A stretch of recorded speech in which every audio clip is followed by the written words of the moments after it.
controversial new twist in the ongoing war in Ukraine, as envoys tied to President Donald Trump raise serious concerns about the future of the country's borders. One envoy met face-to-face with Russian President Vladimir Putin, while another made comments that sparked alarm about potentially dividing Ukraine, similar to how Berlin was split after World War II. Trump's envoy to the Kremlin, real estate executive Steve Witkoff, met with Russian President Vladimir Putin in St. Petersburg on Friday. The two reportedly spoke for 4 hours, but the content of the meeting remains a mystery. No Ukrainian officials were present, and neither side has released any official statement.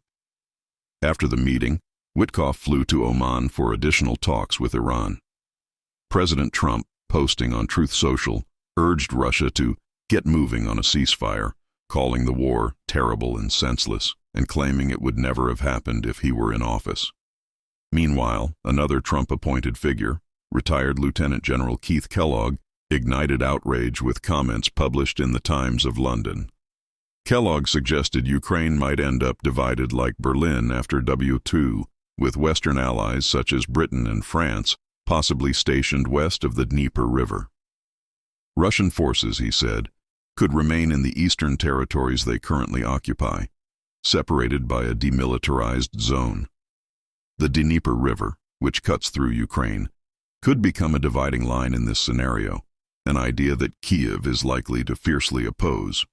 Kellogg later attempted to walk back his remarks, saying on social media that he was misrepresented.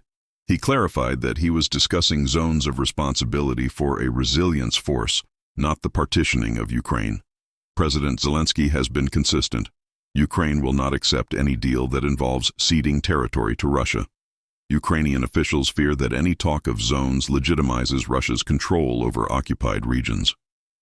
Russian Foreign Minister Sergei Lavrov has also made it clear Moscow will not accept NATO peacekeeping forces under any condition, and while negotiations remain murky, the violence continues. Just hours after the Putin-Witkoff meeting, Russia launched a massive drone assault across Ukraine. Out of 88 drones, Ukrainian forces shot down 56 and redirected 24 using electronic warfare. Still, several hit their targets. 3 people were injured in Kyiv, and another was wounded in Kharkiv.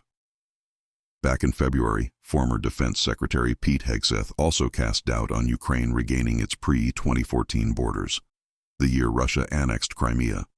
While the Biden administration continues to support full Ukrainian sovereignty, the Trump camp is increasingly pushing for a faster end to the war, even if it means drawing new lines.